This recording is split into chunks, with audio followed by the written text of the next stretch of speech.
बुढ़ा बाप। बुढ़ा बाप एक छोटी सी कहानी है।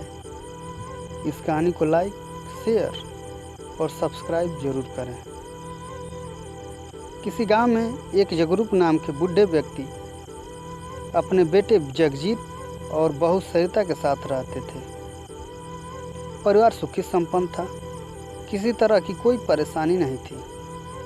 बूढ़ा बाप जगरूप, जो किसी समय अच्छा खासा नौजवान थे, आज बुढ़ापे से हार गए थे। चलते समय लड़खड़ाते थे, लाठी की जरूरत पड़ने लगी, चेहरा झुर्रियों से भर चुका था। बस अपना जीवन किसी तरह व्यतीत कर रहे थे। घर में एक चीज़ अच्छी थी कि शाम को खाना खाते समय पूरा परिवार एक साथ टेबल पर बैठकर खाना खाता था। एक दिन ऐसे ही शाम को जब सारे लोग खाना खाने बैठे, बेटा जगजीत ऑफिस से आया था। भूख ज़्यादा थी, सो जल्दी से खाना खाने बैठ गए और साथ में बहू सरिता और उसका बेटा संदीप भी खाने लगे। जगरूप अपने हाथ से जैसे ही थाली उठाने को हुए, थाली हाथ से छिटक गई, थोड़ी दाल टेबल पे गिर गई। बहू बेटे ने घृणा दृष्टि से पिता की ओर देखा और फिर से अपना खाना खाने में लग गए। बूढ़े पिता जगरूप ने जैसे ही अपने हिलते हाथों से खाना खाना शुरू किया तो खाना कभी कपड़ों पे गिरता, कभी जमीन पर। बहू सरिता चिढ़ते हुए कहा, हे राम, कितनी गंदी तरह से खाते हैं, मन करता है इनकी थाली किसी अलग कोने में लगवा दूं। बेटे जगजीत ने भी ऐसे सिर हिलाया जैसे पत्नी की बात से सहमत हो।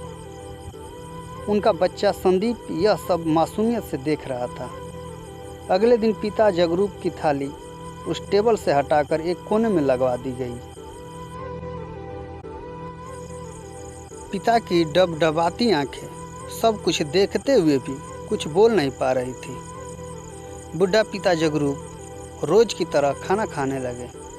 खाना कभी इधर गिरता, कभी उधर। छोटा बच्चा अपना खाना छोड़कर लगातार अपने दादा की तरफ देख रहा था।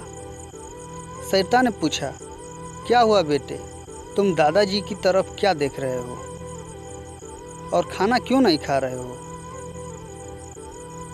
बच्चा संदीप बड़ी मासूमियत से बोला, माँ, मैं सीख रहा हूँ कि वृद्धों के साथ कैसा व्यवहार करना चाहिए। जब मैं बड़ा हो जाऊँगा और आप लोग बूढ़े हो जाओगे तो मैं भी आपको इसी तरह कोने में खाना खिलाया करूँगा।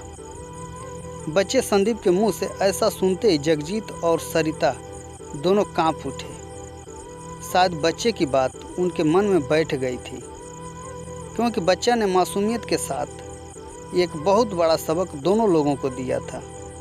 बेटे जगजीत ने जल्दी से आगे बढ़कर पिता को उठाया और वापस टेबल पे खाने के लिए बिठाया तथा बहू सरिता भी भागकर पानी का गिलास लेकर आई कि पिताजी को कोई तकलीफ ना हो। कहानी से सीख। इस कहानी से शिक्षा मिलती है कि माँ बाप इस दुनिया की सबसे बड़ी पूंजी हैं। आप समाज में कितनी भी इज्जत कमा लें या कितना भी धन इकट्ठा कर लें, लेकिन माँ बाप से बढ़कर इस दुनिया में कोई नहीं है।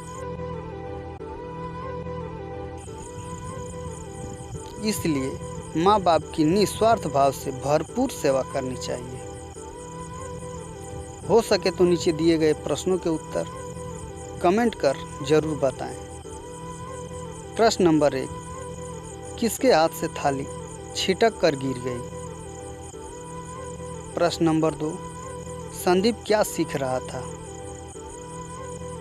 इस प्रकार की कहानियों के लिए हमारे चैनल को लाइक, सब्सक्राइब और शेयर जरूर करें। आपने अपना बहुमूल्य समय दिया, इसके लिए दिल की अनंत गहराइयों से आपका धन्यवाद।